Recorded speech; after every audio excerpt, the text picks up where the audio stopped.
Na segunda parte de sua entrevista, que acabou sendo uma oportuna aula de história, o jornalista José Augusto Ribeiro relatou as diferentes posturas dos governos após a redemocratização do Brasil até o cenário atual, quando estão de volta todas as ameaças que Getúlio Vargas procurou afastar ainda na década de 1930. Ribeiro nos conta que, no governo de Franklin Roosevelt, os Estados Unidos pensaram em criar uma empresa nos moldes da Petrobras, que teria inclusive servido de inspiração para o Brasil. Sobre os rumos atuais na Petrobras, ele pondera que, caso venda suas refinarias, serão os acionistas, boa parte estrangeiros, que ditarão os preços que donas de casa e caminhoneiros pagarão pelo gás de cozinha e o diesel. O povo brasileiro está sendo iludido pela retórica mentirosa de um pensamento único veiculado pela mídia monopolizada. Marchamos para o suicídio de nossa independência econômica, adverte. Após a redemocratização, quando começaram as ameaças à Petrobras?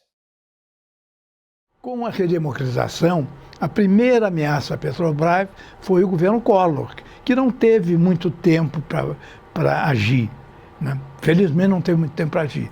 O governo Itamar, em seguida, era um governo nacionalista, protegeu muito a Petrobras.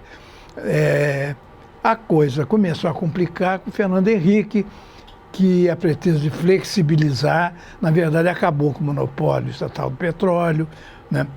Extinguiu o Conselho Nacional do Petróleo, que tinha representação dos ministérios militares, onde se sabia que petróleo não é commodity, petróleo é estratégico, né? Então o Fernando Henrique foi até longe, né? Inventou o sai leilões, coisa e tal. Depois veio a era Lula, que nos levou para o pré-sal, né? E agora, depois da posse do Michel Temer, é que veio a coisa mais arrasadora contra a Petrobras. Mas, considerando as adversidades às quais ela já sobreviveu, né, vamos torcer para que ela sobreviva mais uma vez, e a ABI, o Clube de Engenharia, o Instituto dos Advogados, sindicatos de engenheiros, centrais sindicais, sindicatos, estão na luta em defesa da Petrobras. Na prática, ainda estão tentando destruir a chamada Era Vargas. O que incomodava mais os entreguistas? O Getúlio, quando assumiu o governo, com a vitória da Revolução de 30, ele foi alertado pelo Estado-Maior do Exército. O papel do Exército nessa coisa toda foi fundamental. A gente pode se queixar do que aconteceu nos 20 anos do regime militar, mas não pode ignorar o papel das Forças Armadas nessas questões. O Estado-Maior do Exército alertou o governo para o problema do petróleo e para o problema da siderurgia. O Brasil não tinha siderurgia. Então, seu equipamento militar era complicadíssimo renovar o seu equipamento militar. No caso do petróleo, a coisa era ainda mais dramática. O Exército só tinha combustível para 15 dias de operações. Se houvesse uma crise internacional que suspendesse o fornecimento de petróleo, o Exército ia parar. O que quer que acontecesse nas fronteiras ou no interior do país, o Exército não tinha gasolina para se movimentar, né? Antes da Revolução de 30, competia aos estados fazerem concessões para pesquisa e exploração de petróleo.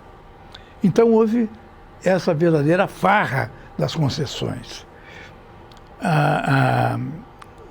Duas das futuras sete irmãs, a Shell e a Esso, num único ano conseguiram, de governos estaduais, 120 concessões de petróleo.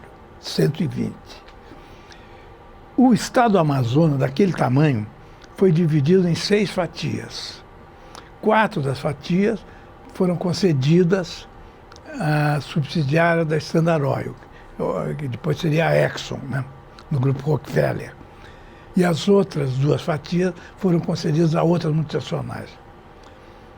O Getúlio, alertado para isso, já em 1931, ele assinou um decreto que acabava com essa farra, exigia que as concessões para pesquisa e exploração de petróleo fossem autorizadas previamente pelo governo federal. Então acabou, né? Já em 1934, ele assinou o Código de Minas, que separava a propriedade das riquezas do solo da propriedade da riqueza do subsolo. O dono do terreno, o dono da fazenda, não era dono do que existisse embaixo da terra. Podia ser minério de ferro, podia ser petróleo, podia ser outro mineral, podia ser ouro, podia ser prata.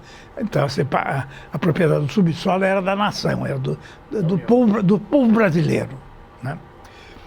Em 1934.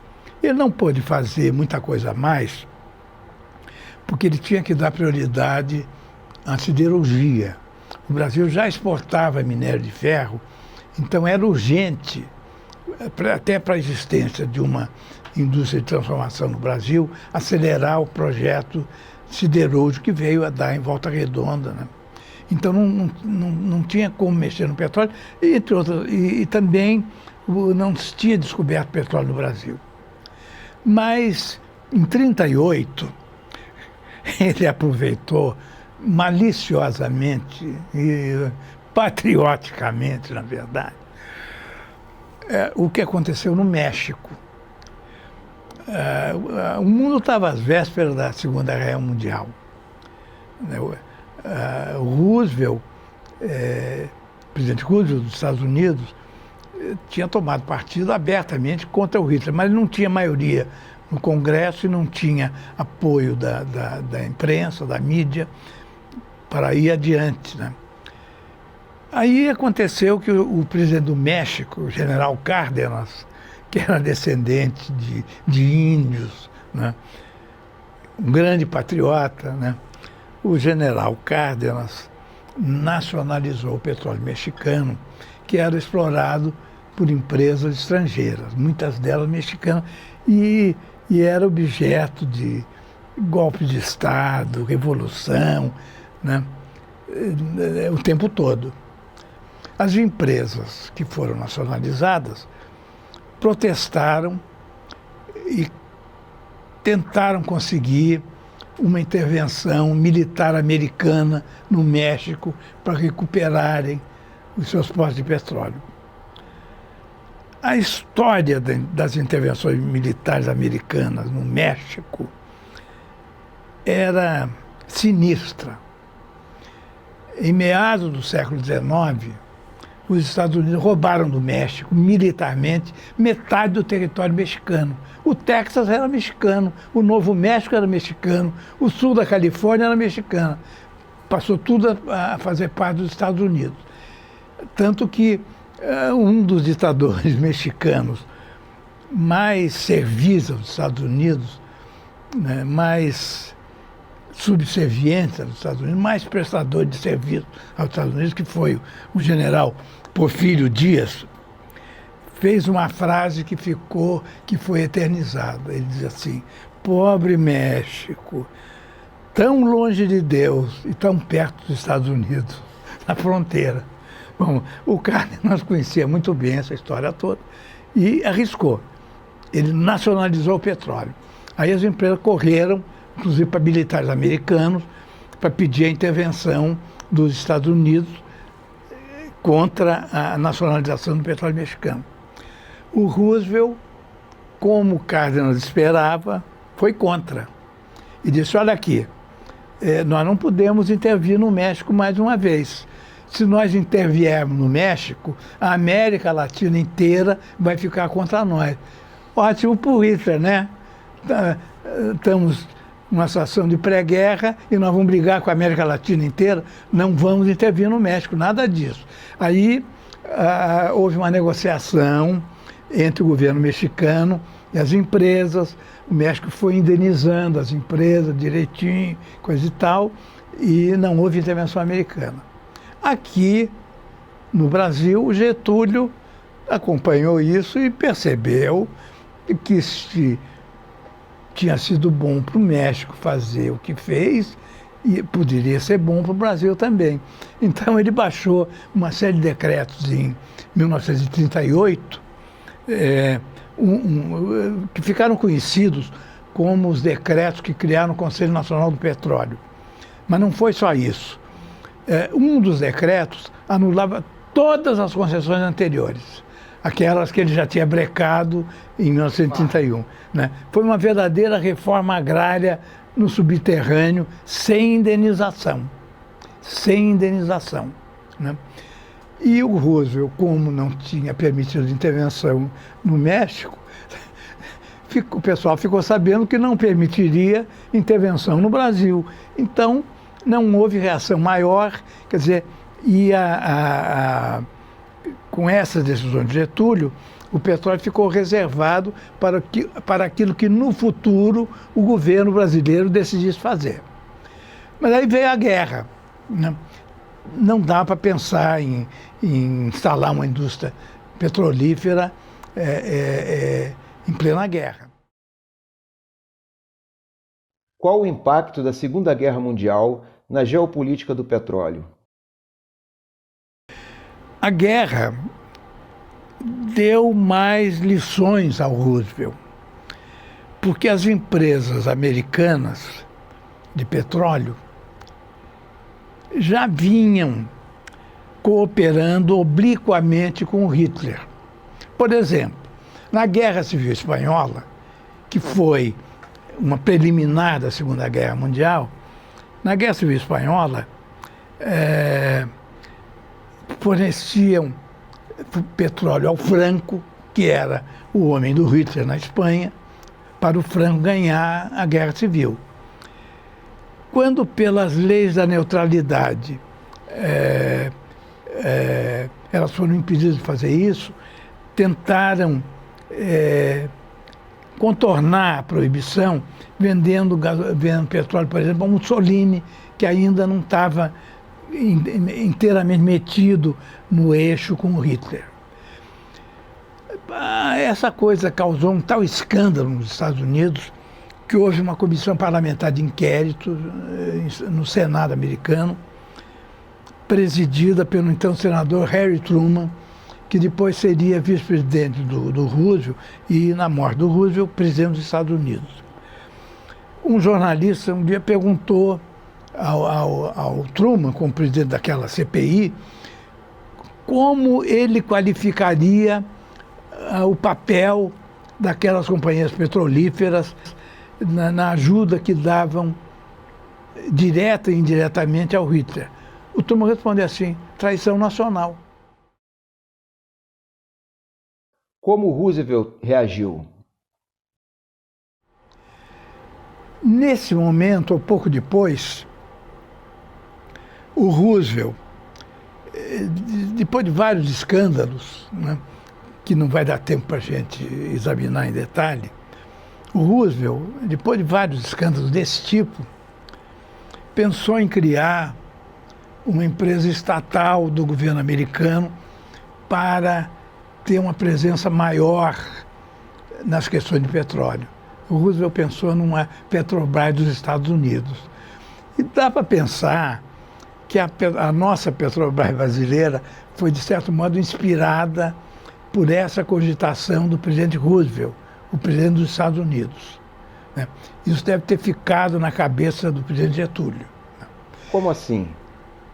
Na guerra, o Brasil apoiou os Estados Unidos. Ganhou muito dinheiro com as exportações de minério de ferro, de manganês, de algodão, de borracha, né? E todas as outras exportações que fez para o esforço de guerra aliado. Quando a guerra terminou e o Lutero Vargas foi alertado da morte do Roosevelt e da possível deposição do Getúlio, o Brasil tinha reservas em moeda forte estrangeira, dólar, libra, de mais de 700 milhões de dólares da época. Hoje seriam dezenas de bilhões de dólares. Dezenas de bilhões. O Getúlio pretendia, com essas reservas, uma vez terminada a guerra,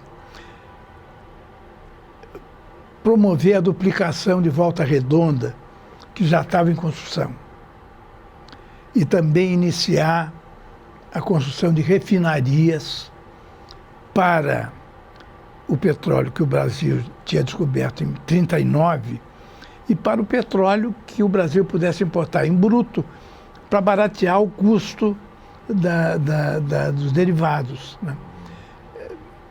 Já sabia, desde a experiência da Argentina nos anos 20, que país que controla, quem controla o refino, controla os preços dos derivados. A Argentina tinha provado isso lá nos anos 20.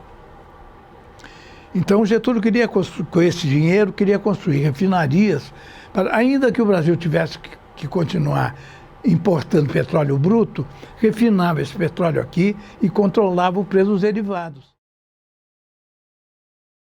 A Petrobras vendeu ações da BR Distribuidora e pretende entregar refinarias já amortizadas, ambas importantes geradoras de caixa. A companhia pratica preços que chegam a superar os internacionais. Como evitar o que está acontecendo? Por que a greve dos caminhoneiros em 2018? Porque o governo Temer decidiu, né, que a Petrobras devia praticar preços equivalentes aos do mercado internacional, né, e esses preços oneraram de tal forma o preço do diesel que os caminhoneiros acabaram promovendo aquela greve que parou o Brasil inteiro, né?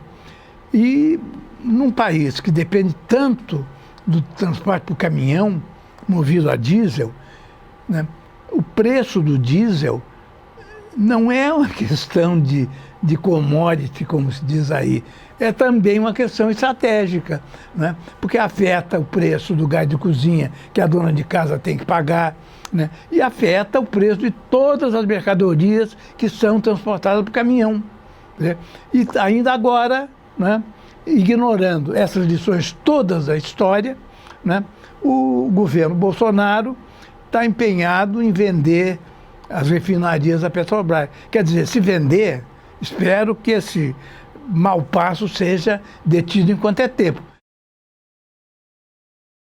O que acontecerá se as refinarias forem vendidas?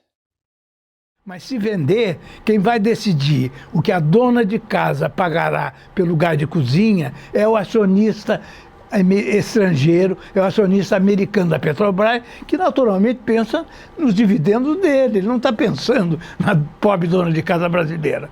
E quem vai fixar o preço do diesel que o caminhoneiro vai ter que pagar, é também um acionista americano, não é nenhuma entidade brasileira, seja a própria lei da oferta e da procura.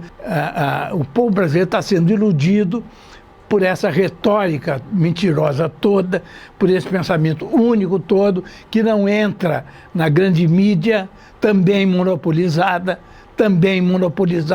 como a do Chateaubriand lá atrás, né?